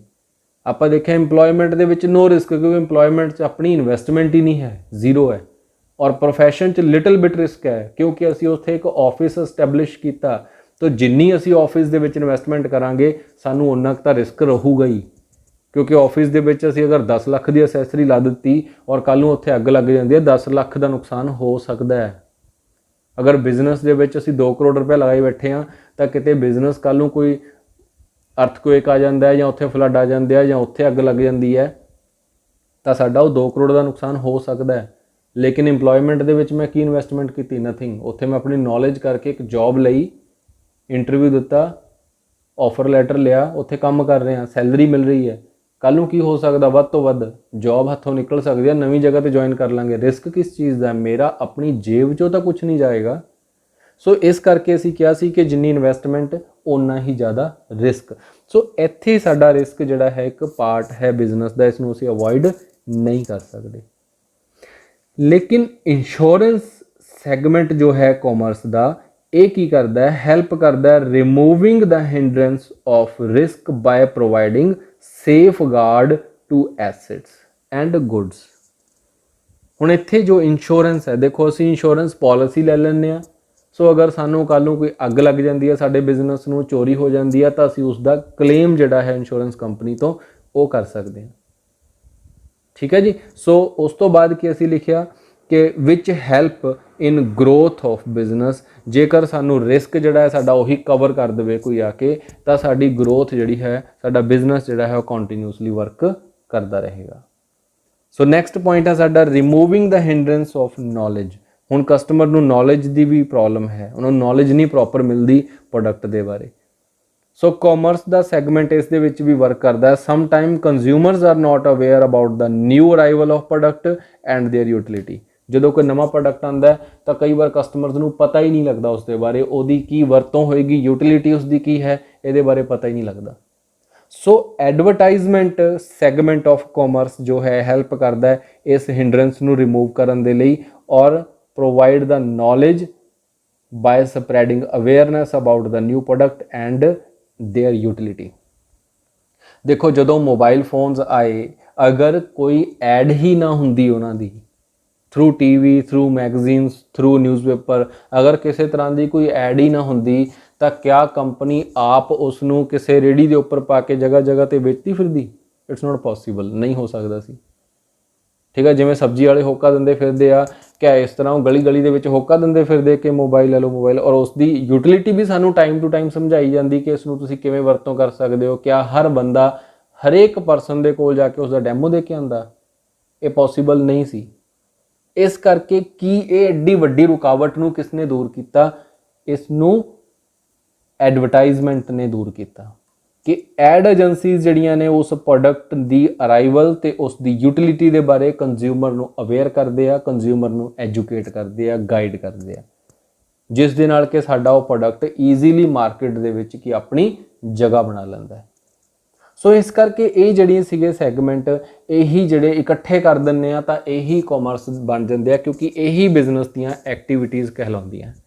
ਕਿ ਅਗਰ ਅਸੀਂ ਗੱਲ ਕਰੀਏ ਟਰਾਂਸਪੋਰਟੇਸ਼ਨ ਦੀ, ਅਗਰ ਅਸੀਂ ਗੱਲ ਕਰੀਏ ਵੇਅਰ ਹਾਊਸਿੰਗ ਦੀ, ਅਗਰ ਅਸੀਂ ਗੱਲ ਕਰੀਏ ਇੰਸ਼ੋਰੈਂਸ ਦੀ, ਬੈਂਕਿੰਗ ਦੀ, ਐਡਵਰਟਾਈਜ਼ਮੈਂਟ ਦੀ, ਸੋ ਇਹੀ ਜਿਹੜੇ ਹੈ ਬਿਜ਼ਨਸ ਦੇ ਲਈ ਇਹਨਾਂ ਅਗਰ ਸਾਰੀਆਂ ਐਕਟੀਵਿਟੀਜ਼ ਨੂੰ ਅਗਰ ਅਸੀਂ ਇਕੱਠੀਆਂ ਕਰ ਦਈਏ, ਉਹ ਸਰਵਿਸਿਜ਼ ਨੂੰ ਇਕੱਠੀਆਂ ਕਰ ਦਈਏ, ਜਿਸ ਤੋਂ ਬਿਨਾਂ ਬਿਜ਼ਨਸ ਵਰਕ ਨਹੀਂ ਕਰ ਸਕਦਾ, ਤਾਂ ਉਹਦੀ ਡੈਫੀਨੇਸ਼ਨ ਕੀ ਬਣ ਜਾਂਦੀ ਹੈ? It is called as commerce. ਠੀਕ ਹੈ ਜੀ। ਸੋ ਕਾਮਰਸ ਜਿਹੜੀ ਹੈ ਉਹ ਕਿੰਨੀ ਤਰ੍ਹਾਂ ਦੀ ਹੁੰਦੀ ਹੈ? ਕਾਮਰਸ ਦੇ ਵੀ ਦੋ ਪਾਰਟ ਆ ਜਾਂਦੇ ਆ, ਇੱਕ ਟ੍ਰੇਡ, ਇੱਕ ਏਡਸ ਟੂ ਟ੍ਰੇਡ। ਟ੍ਰੇਡ ਕੀ ਹੁੰਦਾ ਹੈ ਤੇ ਏਡਸ ਟੂ ਟ੍ਰੇਡ ਕੀ ਹੁੰਦਾ ਹੈ? ਹੁਣ ਦੇਖੋ ਟ੍ਰੇਡ ਦੇ ਬਾਰੇ ਅਸੀਂ ਇਹਨਾਂ ਆਪਾਂ ਐਕਸਪਲੇਨ ਕਰਦੇ ਹਾਂ ਨੈਕਸਟ, ਕਿ ਟ੍ਰੇਡ ਦੇ ਬਾਰੇ ਤਾਂ ਅਸੀਂ ਸੁਣਿਆ ਹੋਇਆ ਕਿ ਇੰਡਸਟਰੀ ਜਿਹੜੀ ਹੈ ਉਹ ਕੀ ਕਰਦੀ ਸੀ? ਸਮਾਨ ਨੂੰ ਪ੍ਰੋਡਿਊਸ ਕਰਕੇ ਅੱਗੇ ਵੇਚਦੀ ਹੈ। ਔਰ ਜੋ ਟ੍ਰੇਡ ਹੈ, ਟ੍ਰੇਡ ਕੀ ਕਰਦਾ ਹੈ? ਰੈਡੀਮੇਡ ਗੁੱਡਸ ਨੂੰ, ਦੇਖੋ ਇਸ ਦਾ ਮੀਨਿੰਗ ਕੀ ਹੈ? Purchase and sale of goods and services is called as trade. ਹੁਣ ਦੇਖੋ ਪਰਚੇਜ਼ ਕਰਨਾ, ਸੇਲ ਕਰਨੀਆਂ ਗੁੱਡਸ, ਰॉ ਮਟੀਰੀਅਲ ਨਹੀਂ, ਫਿਰ ਉਸ ਤੋਂ ਅਸੀਂ ਬਣਾ ਕੇ ਵੇਚਾਂਗੇ, ਉਹ ਸਾਡੀ ਇੰਡਸਟਰੀ 'ਚ ਲੈਂਦਾ। ਲੇਕਿਨ ਇਸ ਦਾ ਮੇਨ ਫੀਚਰ ਕੀ ਹੈ ਕਿ it deals in readymade goods, act as a link between producer and consumer. ਜੋ ਅਸੀਂ ਇੰਡਸਟਰੀਜ਼ ਦੀ ਗੱਲ ਕੀਤੀ, ਉਸ ਇੰਡਸਟਰੀ ਤੇ ਕੰਜ਼ਿਊਮਰ ਦੇ ਵਿਚਕਾਰ ਇੱਕ ਲਿੰਕ ਦਾ ਕੰਮ ਕਰਦਾ ਹੈ। ਸੋ ਟ੍ਰੇਡ ਨੂੰ ਅੱਗੇ ਅਸੀਂ ਫਰਦਰ ਡਿਵਾਈਡ ਕੀਤਾ, ਇੱਕ ਇੰਟਰਨਲ ਟ੍ਰੇਡ ਹੋ ਸਕਦਾ ਹੈ, ਇੱਕ ਐਕਸਟਰਨਲ ਟ੍ਰੇਡ ਹੋ ਸਕਦਾ ਹੈ। ਇੰਟਰਨਲ ਟ੍ਰੇਡ ਫਿਰ ਕਿਹੜਾ ਹੈ? ਜਿਹੜਾ ਕਿ within the geographical boundaries of a country is called as internal trade. ਜਿਵੇਂ ਕਿ ਅਗਰ ਸਾਡਾ ਕੋਈ ਬਿਜ਼ਨਸ ਇੰਡੀਆ ਦੇ ਵਿੱਚ ਹੀ ਆਪਣੀਆਂ ਚੀਜ਼ਾਂ ਨੂੰ ਪ੍ਰੋਡਿਊਸ ਕਰਦਾ, ਵੇਚਦਾ ਹੈ, ਦੇਖੋ ਪ੍ਰੋਡਿਊਸ ਕਰਾਂਗੇ ਤਾਂ ਇੰਡਸਟਰੀ ਚਲੇ ਜਾਵਾਂਗੇ, ਅਗਰ ਅਸੀਂ ਵਿਦਿਨ ਇੰਡੀਆ ਹੀ ਸਮਾਨ ਨੂੰ ਪਰਚੇਜ਼ ਕਰਕੇ ਐਜ਼ ਇਟ ਇਜ਼ ਵੇਚਦੇ ਹਾਂ, ਉਹਦੇ ਵਿੱਚ ਚੇਂਜਸ ਨਹੀਂ ਕਰਕੇ, ਤਾਂ ਅਸੀਂ ਕੀ ਹੈ? ਟ੍ਰੇਡ ਕਰ ਰਹੇ ਹਾਂ ਵਿਦਿਨ ਇੰਡੀਆ, ਤਾਂ ਉਹ ਕੀ ਹੋ ਗਿਆ? Internal trade. ਐਕਸਟਰਨਲ ਕੀ ਹੋ ਜਾਏਗਾ? ਅਗਰ ਅਸੀਂ ਗੱਲ ਕਰਦੇ ਹਾਂ ਕਿ ਅਸੀਂ ਅਗਰ ਆਪਣਾ ਬਿਜ਼ਨਸ ਆਊਟਸਾਈਡ ਦਾ ਕੰਟਰੀ ਕਰਦੇ ਹਾਂ, ਇੱਧਰੋਂ ਸਮਾਨ ਪਰਚੇਜ਼ ਲਿਆ ਤੇ ਆਊਟਸਾਈਡ ਦਾ ਕੰਟਰੀ ਜਿਹੜਾ ਹੈ ਉਸ ਨੂੰ ਵੇਚਾਂਗੇ, ਦੈਨ ਉਹ ਕੀ ਕਹਿਲਾਏਗਾ? External trade. ਇੰਟਰਨਲ ਟ੍ਰੇਡ ਨੂੰ ਫਰਦਰ ਟੂ ਕੈਟਾਗਰੀਜ਼ ਦੇ ਵਿੱਚ ਜਿਹੜਾ ਡਿਵਾਈਡ ਕੀਤਾ ਗਿਆ, first is wholesale trade and second is retail trade. ਦੇਖੋ ਹੋਲਸੇਲ ਟ੍ਰੇਡ ਜੋ ਹੁੰਦਾ ਹੈ, ਇੱਥੇ ਕੀ ਹੈ? ਪਰਚੇਜ਼ ਲਾਰਜ ਕੁਆਂਟੀਟੀ ਗੁੱਡਸ ਨੂੰ ਲਾਰਜ ਕੁਆਂਟੀਟੀ ਦੇ ਵਿੱਚ ਪਹਿਲਾਂ ਪਰਚੇਜ਼ ਕਰ ਲੈਣਾ, ਉਸ ਤੋਂ ਬਾਅਦ ਉਸ ਨੂੰ ਸਮਾਲ ਕੁਆਂਟੀਟੀ ਦੇ ਵਿੱਚ ਰਿਟੇਲਰਸ ਨੂੰ ਵੇਚਣਾ। ਹੁਣ ਇਹਦਾ ਇੱਕ ਮੇਨ ਫੀਚਰ ਕੀ ਹੈ ਕਿ ਹੋਲਸੇਲਰ ਜੋ ਹੈ ਇਹ ਕ੍ਰੀਏਟ ਕਰਦੇ ਆ ਇੱਕ link between the producer and retailer. They do not sold goods directly to consumer. ਦੇਖੋ ਪਹਿਲਾਂ ਇਹਨਾਂ ਨੇ ਕੀ ਕੰਮ ਕਰਨਾ ਹੈ ਕਿ ਸਮਾਨ ਪ੍ਰੋਡਿਊਸਰ ਤੋਂ ਉਠਾਣਾ, ਇੰਡਸਟਰੀ ਤੋਂ ਉਠਾਣਾ ਬਣਿਆ ਹੋਇਆ, ਤੇ ਉਸ ਨੂੰ ਜਿਹੜੀਆਂ ਆਪਣੀਆਂ ਦੁਕਾਨਾਂ ਖੁੱਲੀਆਂ ਹੋਈਆਂ ਮੁਹੱਲੇ ਦੇ ਵਿੱਚ, ਇਹਨਾਂ ਨੂੰ ਅਸੀਂ ਕੀ ਬੋਲ ਦਿੰਦੇ ਹਾਂ? ਰਿਟੇਲਰਸ। ਇਹਨਾਂ ਤੱਕ ਉਹ ਸਮਾਨ ਸਪਲਾਈ ਕਰਨਾ।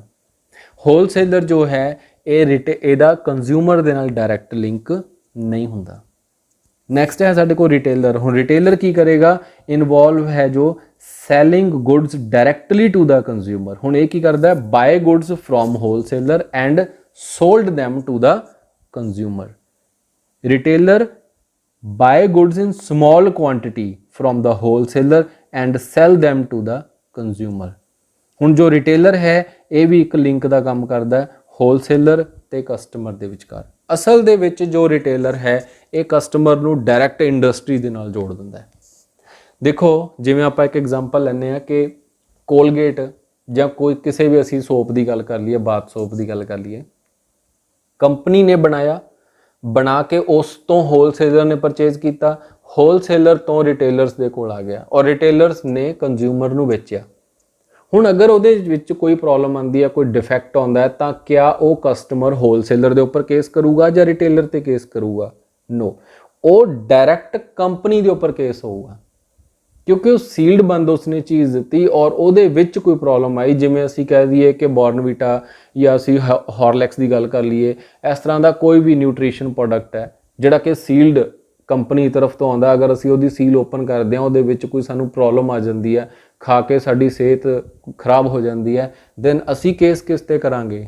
ਹੋਲਸੇਲਰ ਰਿਟੇਲਰ ਤੇ ਜਿਸਨੇ ਕਿ ਸੀਲਡ ਹੀ ਲਿਆ ਕੇ ਸਾਨੂੰ ਵੇਚਿਆ?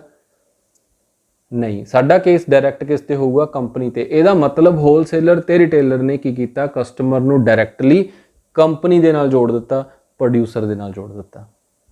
ਕਲੀਅਰ? ਨੈਕਸਟ ਪੁਆਇੰਟ ਹੈ ਸਾਡਾ external trade. We have already discussed. ਇਹ ਕੀ ਹੁੰਦਾ ਹੈ ਕਿ ਜੋ ਅਸੀਂ ਆਊਟਸਾਈਡ ਦਾ ਕੰਟਰੀ ਟ੍ਰੇਡ ਕਰਦੇ ਹਾਂ। Trade between 2 or more countries known as external trade।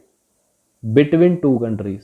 India ਅਗਰ ਚਾਈਨਾ ਦੇ ਨਾਲ ਕੋਈ ਟ੍ਰੇਡ ਕਰ ਰਿਹਾ ਤਾਂ ਉਹਨੂੰ ਅਸੀਂ ਕੀ ਬੋਲਦੇ ਹਾਂ? External trade. ਇਸ ਨੂੰ ਫੋਰਨ ਟ੍ਰੇਡ ਵੀ ਕਿਹਾ ਜਾਂਦਾ ਹੈ। ਠੀਕ ਹੈ, ਐਕਸਟਰਨਲ ਟ੍ਰੇਡ ਨੂੰ ਫੋਰਨ ਟ੍ਰੇਡ ਵੀ ਕਿਹਾ ਜਾਂਦਾ ਹੈ। ਔਰ ਇਸ ਦੇ ਨਾਲ ਇਹ ਵੀ ਹੋ ਸਕਦਾ ਕਿ ਅਸੀਂ USA ਤੋਂ ਸਮਾਨ ਖਰੀਦੀਏ, ਅਸੀਂ ਚਾਈਨਾ ਤੋਂ ਖਰੀਦੀਏ, ਅਸੀਂ ਜਾਪਾਨ ਤੋਂ ਖਰੀਦੀਏ। ਉਹ ਸਾਰਾ ਕਿਸ ਦੇ ਵਿੱਚ ਆਉਂਦਾ ਹੈ? ਉਹ ਐਕਸਟਰਨਲ ਟ੍ਰੇਡ ਦੇ ਵਿੱਚ ਆਉਂਦਾ ਹੈ, ਜਾਂ ਅਸੀਂ ਇਹਨਾਂ ਨੂੰ ਵੇਚ ਵੀ ਸਕਦੇ ਹਾਂ। ਸੋ ਇਹਦੀਆਂ ਵੀ ਅੱਗੇ ਫਰਦਰ ਅਸੀਂ ਪਾਰਟ ਜਨਰੇਟ ਕੀਤੇ। 3 ਪਾਰਟਸ ਦੇ ਵਿੱਚ ਇਸ ਨੂੰ ਜਿਹੜਾ ਹੈ ਡਿਵਾਈਡ ਕੀਤਾ ਗਿਆ। First is import. ਇੰਪੋਰਟ ਦਾ ਮਤਲਬ ਹੁੰਦਾ purchase of goods from outside the country. ਅਗਰ ਅਸੀਂ ਬਾਹਰੋਂ ਕਿਤੋਂ ਸਮਾਨ ਨੂੰ ਪਰਚੇਜ਼ ਕਰਦੇ ਹਾਂ ਆਊਟਸਾਈਡ ਦਾ ਕੰਟਰੀ ਤੋਂ, ਤਾਂ ਉਸ ਨੂੰ ਅਸੀਂ ਕੀ ਬੋਲਦੇ ਹਾਂ? ਇੰਪੋਰਟ। ਜਿਵੇਂ ਅਸੀਂ ਸਮਾਨ ਚਾਈਨਾ ਤੋਂ ਮੰਗਵਾਉਂਦੇ ਹਾਂ, ਉਹਨੂੰ ਅਸੀਂ ਇੰਪੋਰਟ ਕਿਹਾ। ਐਕਸਪੋਰਟ ਦਾ ਮਤਲਬ ਕੀ ਹੋਇਆ?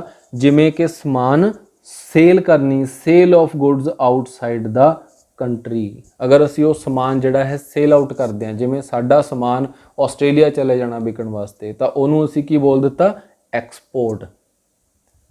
ਹੁਣ ਤੀਸਰਾ ਆਇਆ ਜਿਸ ਨੂੰ ਅਸੀਂ ਬੋਲ ਦਿੱਤਾ ਇੰਟਰਪੋਰਟ। ਇੰਟਰਪੋਰਟ ਕੀ ਹੁੰਦਾ ਹੈ? ਇੰਟਰਪੋਰਟ ਦੇ ਵਿੱਚ ਇੱਕ ਸ਼ੇਪ ਬਣਦੀ ਹੈ ਵੀ ਸ਼ੇਪ। ਹੁਣ ਦੇਖੋ ਵੀ ਸ਼ੇਪ ਦੇ ਵਿੱਚ ਜੋ ਨਿਚਲਾ ਪਾਰਟ ਹੈ, ਇਹ ਸਪੋਜ਼ ਕਰੋ ਅਸੀਂ ਖੁਦ ਹਾਂ, ਇੱਥੇ ਇੰਡੀਆ ਹੈ, ਔਰ ਅਸੀਂ ਕੀ ਕੀਤਾ? ਸਪੋਜ਼ ਕਰੋ ਚਾਈਨਾ ਤੋਂ ਸਮਾਨ ਮੰਗਾਇਆ ਔਰ ਉਸ ਨੂੰ ਅਸੀਂ ਸਮਾਨ ਨੂੰ ਆਸਟ੍ਰੇਲੀਆ ਡਿਲੀਵਰ ਕਰ ਦਿੱਤਾ। ਕਲੀਅਰ? ਉਹ 'ਚ ਕੋਈ ਚੇਂਜਸ ਨਹੀਂ ਕਰਨੀਆਂ ਸੀ। ਐਜ਼ ਇਟ ਇਜ਼ ਸਮਾਨ ਮੰਗਵਾਇਆ, ਅਸੀਂ ਦੂਸਰੇ ਪਾਸੇ ਉਸ ਨੂੰ ਡਿਲੀਵਰ ਕਰ ਦਿੱਤਾ। ਇਹਨੂੰ ਬੋਲਦੇ ਆ ਇੰਟਰਪੋਰਟ। ਅਗਰ ਉਹਦੇ ਵਿੱਚੋਂ ਕੁਝ ਸਮਾਨ ਅਸੀਂ ਖੁਦ ਯੂਜ਼ ਕਰ ਲਿਆ ਤਾਂ ਉਹ ਕੀ ਬਣ ਗਿਆ? ਉਹ ਸਾਡਾ ਇੰਪੋਰਟ ਹੋ ਗਿਆ। ਲੇਕਿਨ ਜੋ ਅਸੀਂ ਸਮਾਨ ਕਿਸੇ ਹੋਰ ਕੰਟਰੀ ਤੋਂ ਮੰਗਾ ਕੇ ਕਿਸੇ ਹੋਰ ਕੰਟਰੀ ਨੂੰ ਸੈਂਡ ਕਰ ਦਿੱਤਾ, ਤਾਂ ਉਹਨੂੰ ਅਸੀਂ ਕੀ ਬੋਲਿਆ? Entrepot. Which is purchased from another country. One country ਲਿਖ ਸਕਦੇ ਹਾਂ ਆਪਾਂ। Which is purchased from one country and again sold to another country. ਲੇਕਿਨ ਇਹ 'ਚ ਕੰਡੀਸ਼ਨ ਹੈ ਕਿ ਅਸੀਂ ਉਸ ਪ੍ਰੋਡਕਟ ਦੇ ਵਿੱਚ ਕੁਝ ਚੇਂਜਸ ਨਹੀਂ ਕਰਨੀਆਂ। ਅਗਰ ਅਸੀਂ ਉਹਦੇ 'ਚ ਕੁਝ ਚੇਂਜਸ ਕਰ ਦਿੱਤੀਆਂ ਦੈਨ ਉਹ ਕੀ ਬਣ ਜਾਏਗਾ? ਫਿਰ ਮੇਡ ਇਨ ਇੰਡੀਆ ਹੋ ਜਾਏਗਾ, ਔਰ ਉਸ ਨੂੰ ਅਸੀਂ ਕੀ ਕਰ ਦਾਂਗੇ? ਉਹ 'ਚ ਅਗਰ ਅਸੀਂ ਚੇਂਜਸ ਕਰਾਂਗੇ ਤਾਂ ਫਿਰ ਉਹ ਐਕਸਪੋਰਟ ਬਣ ਜਾਏਗਾ।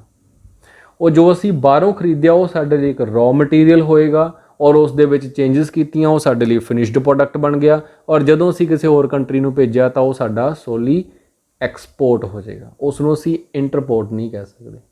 ਸੋ ਐਜ਼ ਇਟ ਇਜ਼ ਜਿਹੜਾ ਸਮਾਨ ਹੈ ਉਸ ਨੂੰ ਅਸੀਂ ਡਿਲੀਵਰ ਕਰਨਾ। ਜਿਵੇਂ ਇੱਕ ਐਗਜ਼ਾਮਪਲ ਲਈ ਇੱਕ ਸ਼ਿਪ ਜਿਹੜਾ ਹੈ ਭਰ ਕੇ ਅਸੀਂ ਸਮਾਨ ਦਾ ਮੰਗਵਾਇਆ ਚਾਈਨਾ ਤੋਂ, ਦੈਟ ਇਜ਼ ਇੰਪੋਰਟ ਕੀਤਾ। ਉਹ 'ਚੋਂ ਕੁਝ ਸਮਾਨ ਅਸੀਂ ਖੁਦ ਆਪਣੀ ਕੰਟਰੀ 'ਚ ਕੰਜ਼ੰਪਸ਼ਨ ਦੇ ਲਈ ਉਤਾਰ ਲਿਆ, ਉਹ ਇੰਪੋਰਟ ਹੋ ਗਿਆ। ਅਤੇ ਬਾਕੀ ਦਾ ਜਿਹੜਾ ਸਮਾਨ ਸੀ, ਸਪੋਜ਼ ਕਰੋ 40% ਉਤਾਰ ਲਿਆ, 60% ਸਮਾਨ ਅਸੀਂ ਐਜ਼ ਇਟ ਇਜ਼ ਕਿਸੇ ਹੋਰ ਕੰਟਰੀ 'ਚ ਭੇਜ ਦਿੱਤਾ, ਤਾਂ ਉਸ ਨੂੰ ਅਸੀਂ ਕੀ ਬੋਲ ਲਿਆ? ਸਪੋਜ਼ ਕਰੋ ਅਸੀਂ ਬੰਗਲਾਦੇਸ਼ ਭੇਜ ਦਿੱਤਾ, ਤਾਂ ਉਹਨੂੰ ਅਸੀਂ ਕੀ ਕਹਿ ਦਿੱਤਾ? ਇੰਟਰਪੋਰਟ। ਜਿਹੜਾ ਸਮਾਨ 60% ਹੈ ਉਹ ਇੰਟਰਪੋਰਟ ਦੇ ਵਿੱਚ ਆ ਗਿਆ, 40% ਜਿਹੜਾ ਹੈ ਉਹ ਇੰਪੋਰਟ ਦੇ ਵਿੱਚ ਆ ਗਿਆ। ਕਲੀਅਰ? ਸੋ ਇੱਥੇ ਤੱਕ ਸਾਡਾ ਜਿਹੜਾ ਟ੍ਰੇਡ ਹੈ ਉਹ ਖਤਮ ਹੋਇਆ। ਨੈਕਸਟ ਪਾਰਟ ਆ ਜਾਂਦਾ ਏਡਸ ਟੂ ਟ੍ਰੇਡ, ਜਿਸ ਨੂੰ ਅਸੀਂ ਆਕਸਿਲਰੀ ਟੂ ਟ੍ਰੇਡ ਵੀ ਕਹਿ ਦਿੰਦੇ ਹਾਂ। ਹੁਣ ਏਡਸ ਟੂ ਟ੍ਰੇਡ ਦਾ ਮਤਲਬ ਜੋ ਬਿਜ਼ਨਸ ਜਾਂ ਟ੍ਰੇਡ ਦੇ ਲਈ ਹੈਲਪਫੁਲ ਹੁੰਦਾ ਹੈ, ਹੁਣ ਅਸੀਂ ਉਹਨਾਂ ਦੀ ਗੱਲ ਕਰਨੀ ਹੈ। ਬੇਸਿਕਲੀ ਆਲਰੇਡੀ ਆਪਾਂ ਇਹਨਾਂ ਦੀ ਗੱਲ ਕਰ ਚੁੱਕੇ ਹਾਂ। ਪਹਿਲਾਂ ਅਸੀਂ ਕੁਝ ਹਿੰਡਰੈਂਸਿਸ ਦੀ ਗੱਲ ਕੀਤੀ ਸੀ ਕਿ ਜਿਹੜੀਆਂ ਹਿੰਡਰੈਂਸਿਸ ਬਿਜ਼ਨਸ ਦੀਆਂ ਰੁਕਾਵਟਾਂ ਜਿਹੜੀਆਂ ਹੁੰਦੀਆਂ ਉਸ ਨੂੰ ਦੂਰ ਕਰਦੀਆਂ ਜਿਹੜੀਆਂ ਚੀਜ਼ਾਂ, ਉਹੀ ਕਾਮਰਸ ਕਹਿਲਾਉਂਦੀਆਂ ਨੇ। ਸੋ ਉਹੀ ਅਸੀਂ ਇੱਥੇ ਉਹਨਾਂ ਦੀ ਗੱਲ ਕਰਨੀ ਹੈ। Aids to trade means activities which are necessary for the business and which assist the business and trade. Assist ਮਤਲਬ ਜੋ ਉਹਨਾਂ ਦੀ ਹੈਲਪ ਕਰਦੀ ਹੈ, ਸਹਾਇਤਾ ਕਰਦੀਆਂ ਨੇ, ਉਹਨਾਂ ਐਕਟੀਵਿਟੀਜ਼ ਦੀ ਅਸੀਂ ਇੱਥੇ ਗੱਲ ਕਰਨੀ ਹੈ। ਇਹਨਾਂ ਵਿੱਚ ਕੀ ਕੀ ਇਨਕਲੂਡ ਹੋਏਗਾ? Transportation, banking, warehousing, insurance, advertisement. Already ਆਪਾਂ ਇਹਨਾਂ ਦੀ ਗੱਲ ਕਰ ਚੁੱਕੇ। ਟਰਾਂਸਪੋਰਟੇਸ਼ਨ ਕੀ ਕਰਦੀ ਹੈ? ਸਮਾਨ ਨੂੰ ਇੱਕ ਪਲੇਸ ਤੋਂ ਦੂਜੀ ਪਲੇਸ ਤੱਕ ਪਹੁੰਚਾਉਣ ਦੇ ਕੰਮ ਆਉਂਦੀ ਹੈ, different place of country. So it is important to make the product available to them on time. Transportation help to remove the hindrance of place make the product available at different places of country. So transportation ਸਾਡੀ ਇਸ ਤਰ੍ਹਾਂ help ਕਰਦੀ ਆ, ਸਮਾਨ ਨੂੰ ਇੱਕ ਜਗ੍ਹਾ ਤੋਂ ਲਿਜਾ ਕੇ ਦੂਜੀ ਜਗ੍ਹਾ ਤੱਕ ਪਹੁੰਚਾਉਣ ਦੇ ਕੰਮ ਆਉਂਦੀ ਆ। ਨੈਕਸਟ ਹੈ ਜੀ ਬੈਂਕਿੰਗ। ਹੁਣ ਬੈਂਕਿੰਗ ਕੀ ਹੈ? Finance plays an important role in business activities where a business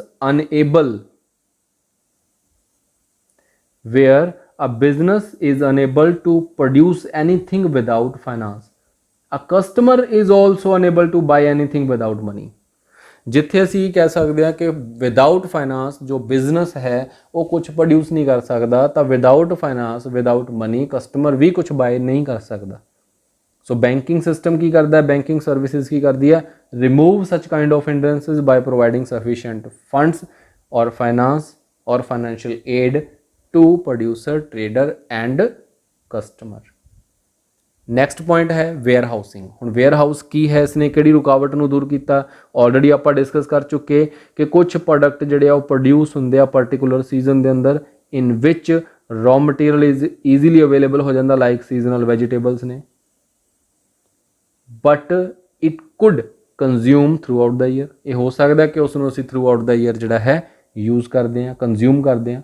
so warehouse cover the gap between production to consumption. ਇੱਕ ਗੈਪ ਬਹੁਤ ਲੰਬਾ ਪੈ ਜਾਂਦਾ ਕਿ ਸਮਾਨ ਪ੍ਰੋਡਿਊਸ ਕਦੋਂ ਹੋਇਆ ਔਰ ਉਸ ਸਮਾਨ ਨੂੰ ਜਿਹੜਾ ਹੈ ਅਸੀਂ ਕੰਜ਼ਿਊਮ ਕਦੋਂ ਕਰਾਂਗੇ। ਇੱਕ ਲੰਬਾ ਗੈਪ ਇਸ ਦੇ ਵਿੱਚ ਪੈ ਜਾਂਦਾ ਔਰ ਉਹ ਗੈਪ ਨੂੰ ਕਵਰ ਕੌਣ ਕਰਦਾ? ਉਸ ਗੈਪ ਨੂੰ ਕਵਰ ਕਰੇਗਾ ਵੇਅਰ ਹਾਊਸ, ਜਿਸ ਦੇ ਅੰਦਰ ਅਸੀਂ ਸਮਾਨ ਨੂੰ ਜਿਹੜਾ ਹੈ ਸਟੋਰ ਕਰ ਦਿੰਦੇ ਹਾਂ। ਇਸ ਤੋਂ ਬਿਨਾਂ ਵੀ it also helpful storage the perishable goods to protect them for a long time. ਕਿ ਪੈਰੀਸ਼ੇਬਲ ਗੁੱਡਸ ਜੋ ਕਿ ਥੋੜ੍ਹੇ ਟਾਈਮ ਬਾਅਦ ਹੀ ਖਰਾਬ ਹੋ ਜਾਂਦੀਆਂ ਨੇ, ਲਾਈਕ ਅਸੀਂ ਗੱਲ ਕੀਤੀ ਸੀ ਫਰੂਟ ਦੀ, ਤਾਂ ਉਸ ਨੂੰ ਵੀ ਲੌਂਗ ਟਰਮ ਤੱਕ ਸੰਭਾਲ ਕੇ ਰੱਖਣ ਦੇ ਲਈ ਇਹ ਯੂਜ਼ੇਬਲ ਹੈ। Third, it also helpful in foreign trade. Foreign trade ਦਾ ਮਤਲਬ ਕਿ ਜਦੋਂ ਅਸੀਂ ਸਮਾਨ ਇੰਪੋਰਟ ਕਰਨਾ, ਐਕਸਪੋਰਟ ਕਰਨਾ, ਤਾਂ ਇੰਪੋਰਟ ਕਰਵਾ ਕੇ ਅਸੀਂ ਉਸ ਨੂੰ ਵੇਅਰ ਹਾਊਸ 'ਚ ਰੱਖਦੇ ਹਾਂ। ਐਕਸਪੋਰਟ ਕਰਨ ਤੋਂ ਪਹਿਲਾਂ ਉਹ ਸਮਾਨ ਜਦ ਤੱਕ ਅਸੀਂ ਸਾਰੀਆਂ ਲੀਗਲ ਫਾਰਮੈਲਿਟੀਜ਼ ਨਹੀਂ ਪੂਰੀਆਂ ਕਰ ਲੈਂਦੇ, ਉਦੋਂ ਤੱਕ ਉਹ ਸਮਾਨ ਸਾਡਾ ਜਿਹੜਾ ਹੈ ਵੇਅਰ ਹਾਊਸ ਦੇ ਵਿੱਚ ਪਿਆ ਰਹਿੰਦਾ। ਸੋ ਇਸ ਕਰਕੇ ਵੇਅਰ ਹਾਊਸ ਇੱਥੇ ਸਾਡੇ ਲਈ ਇੰਪੋਰਟੈਂਟ ਰੋਲ ਪਲੇ ਕਰਦਾ ਹੈ ਵੀ ਇੱਕ ਐਕਟੀਵਿਟੀ ਤੌਰ 'ਤੇ। ਨੈਕਸਟ ਐਕਟੀਵਿਟੀ ਹੈ ਸਾਡੀ ਇੰਸ਼ੋਰੈਂਸ। ਆਲਰੇਡੀ ਆਪਾਂ ਇਹਦੀ ਵੀ ਗੱਲ ਕਰ ਚੁੱਕੇ। ਦੇਅਰ ਆਰ ਮੈਨੀ kind of risk involve in the business. Activity ਸੱਚ ਐਜ਼, ਹੁਣ ਕਿਸ ਤਰ੍ਹਾਂ ਫਾਇਰ, ਥੈਫਟ, ਫਲੱਡ, ਅਰਥਕੁਏਕ, ਇਹਨਾਂ ਚੀਜ਼ਾਂ ਦੇ ਨਾਲ ਬਿਜ਼ਨਸ ਨੂੰ ਜੋ ਹੈ ਰਿਸਕ ਹੈ।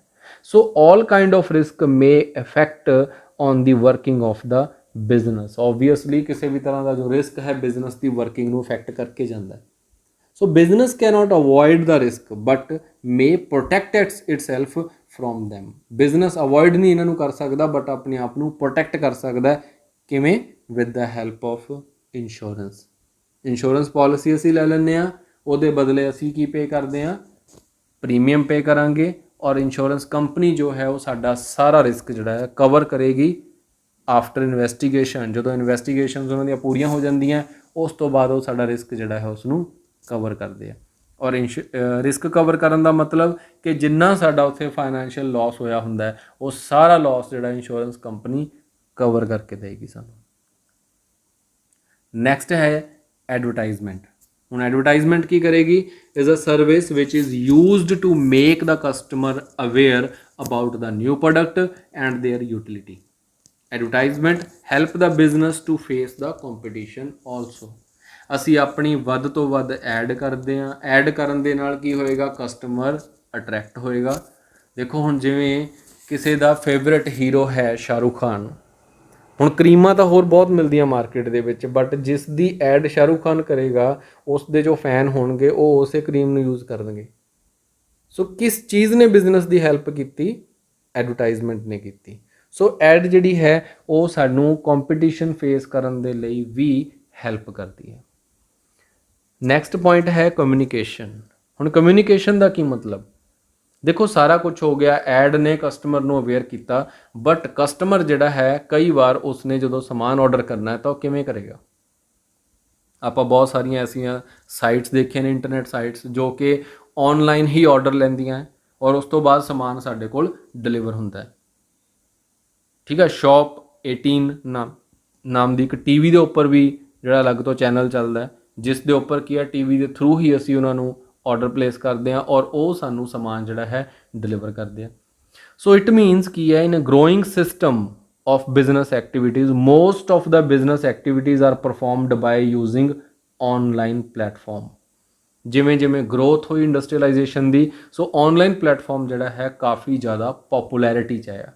ਲਾਈਕ ਇੰਟਰਨੈਟ ਕਮਿਊਨੀਕੇਸ਼ਨ ਸਰਵਿਸਿਜ਼ ਜਿਹੜੀ ਹੈ ਡਿਫਰੈਂਟ ਏਜੰਸੀ ਦੁਆਰਾ ਪ੍ਰੋਵਾਈਡ ਕੀਤੀ ਗਈ, ਇਸ ਨੂੰ ਯੂਜ਼ ਕੀਤਾ ਗਿਆ। For example MTNL, BSNL, Reliance, ਇਹਨਾਂ ਨੇ ਸਾਨੂੰ ਇੰਟਰਨੈਟ ਸਰਵਿਸਿਜ਼ ਪ੍ਰੋਵਾਈਡ ਕੀਤੀ ਜੋ ਕਿ ਬਿਜ਼ਨਸ ਕਰਨ ਦੇ ਲਈ ਸਾਡੀ ਹੈਲਪ ਕਰਦੀ ਹੈ।